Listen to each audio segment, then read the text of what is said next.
Organisation admin report menu থেকে procurement statistics, annual procurement plan, procurement transaction report, PROMIS overall report এবং DLI 1 report দেখতে পারবে। Procurement statistics report দেখার জন্য reports menu থেকে procurement statistics সাবমেনুতে ক্লিক করব।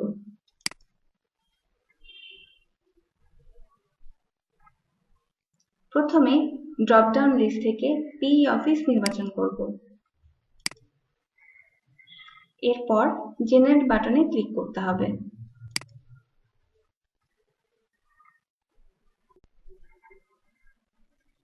অ্যানুয়াল প্রকিউরমেন্ট প্ল্যান থেকে user total number of APP prepared এবং total number of APP approve দেখতে পারবে।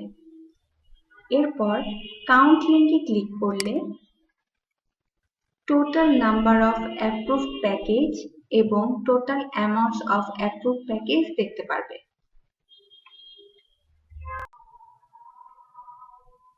এরপর টেন্ডার প্রপোজাল ট্যাবে ক্লিক করলে user total number of tender or proposal invited information, total number of retendered এবং total amount of tender proposal invited দেখতে পারবে।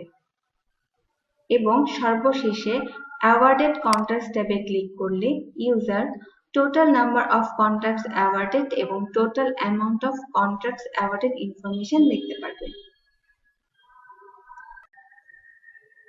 এরপর অ্যানুয়াল প্রকিউরমেন্ট প্ল্যান রিপোর্ট দেখতে চাইলে ইউজারকে রিপোর্টস মেনু থেকে অ্যানুয়াল প্রকিউরমেন্ট প্ল্যান সাবমেনুতে ক্লিক করতে হবে।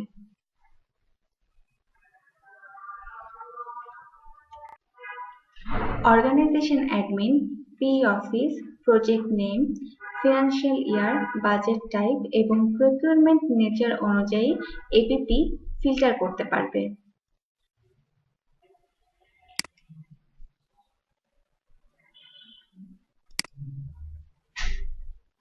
PE অফিস সিলেক্ট করে সার্চ বাটনে ক্লিক করতে হবে।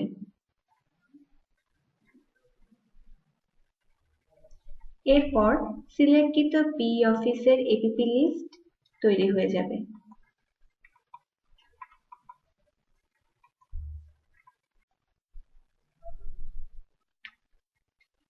একইভাবে ইউজার নিম্নের সাবমেনুতে ক্লিক করে অন্যান্য রিপোর্ট তৈরি করতে পারবে।